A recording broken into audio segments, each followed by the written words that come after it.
দিনাজপুর ৪ চিরিরবন্দর খানসামায় আমাদের এই খানসামা থানায় অবস্থিত এই একটি রাস্তা। পাশে বড়ুয়া বাজার, এখানে সামনে লালদিঘি ৬ নং গোয়ালডি ইউনিয়নের শেষ মাথা একদম আমাদের খানসামা থানার।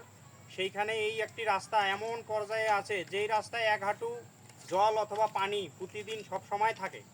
এখানে মাননীয় এমপি মহোদয় জনাব আখতারুজ্জামান মিয়া আপনার দৃষ্টি আকর্ষণ করছি চিরিরবন্দর খানসামার বাসীর পক্ষ থেকে, কারণ এই রাস্তাটা মিনিমাম এক হাঁটু বা এক কোমর উঁচু করতে হবে।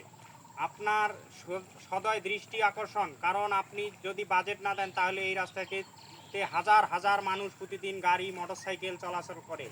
এই গাড়ি মোটরসাইকেল অনেক ধরনের ভ্যান, এইখানে পাশে আমাদের ইপিজেড আছে, উত্তরা ইপিজেটে আমাদের খানসামা থানার গোয়ালডি ইউনিয়নের অনেক কর্মজীবী মানুষ আছে, যারা শ্রমিক আছে, ইপিজেটে জব করে। তারা এই রাস্তা দিয়ে অটোতে যাওয়া আসা করে, ভ্যানে যাওয়া আসা করে, সাইকেলে যাওয়া আসা করে। তাদের এত সমস্যা হয় এই রাস্তাটাতে। প্রায় এখান থেকে ৩০০ মিটার একটি রাস্তা, যেই রাস্তায় এত জল পানি লেগে থাকে, কাদা, এবং আমাদের এলাকার এই চিরিরবন্দর খানসামাবাসীর চলার এত অসুবিধা হয়। পাশেই আমাদের নীলফামারী থানা। তো সকলকে ধন্যবাদ।